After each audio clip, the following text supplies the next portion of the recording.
একটা সংসার করতে গেলে যে কতটা ধৈর্যের প্রয়োজন সেটা যতদিন পর্যন্ত সংসারে না এসেছি বুঝতে পারিনি। সংসারে বিভিন্ন রকমের মানুষের মতামত, তাদের চালচলন, তাদের কথাবার্তা সবটাই মানিয়ে নিয়ে তারপরেই একটা সংসার, এটা আমরা সবাই জানি।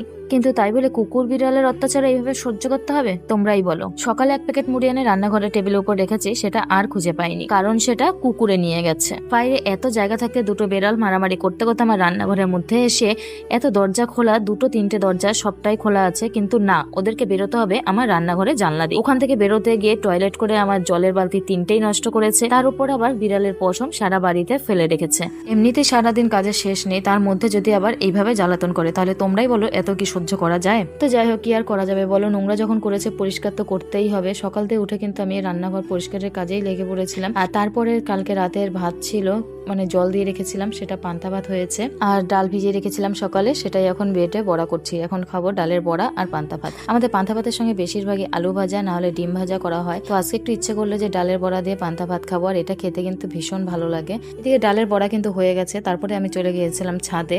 আমাদের পুরো লাউ গাছটা তো তোমাদেরকে অনেকবার দেখিয়েছি, আর অনেক বড় জায়গা নিয়ে লাউ গাছ হয়েছে, কিন্তু লাউ তো অনেক খেয়েছি, তোমার লাউ শাক খাওয়া হয়নি। সেই কারণে আজকে ভাবলাম যে একটু লাউ শাক তুলি, লাউ শাক রান্না করব। আর এইদিকে দেখো, আজকে জালে আবার একটা মাছ পেয়েছে। আমাদের এখানে মাঠগুলোতে এখন আর জল সেরকম ভাবে শুকোয় না, অল্প অল্প জল সবসময় থাকে 12 মাস। তার উপরে আবার এখন এই যে বৃষ্টি হচ্ছে, এইতে কিন্তু আরো মাছটা বেশি পাওয়া যায়। তো যেই যেই ডগাগুলোতে তোমার লাউয়ের কড়া ছাড়েনি, সেই ডগাগুলোই কিন্তু আমি কেটে নিয়েছি। আর যেগুলোতে দেখেছি যে লাউ হয়েছে সেগুলো কিন্তু কাটিনি। তো যাই হোক, দেখো আমার কিন্তু লাউ শাক নেওয়া হয়ে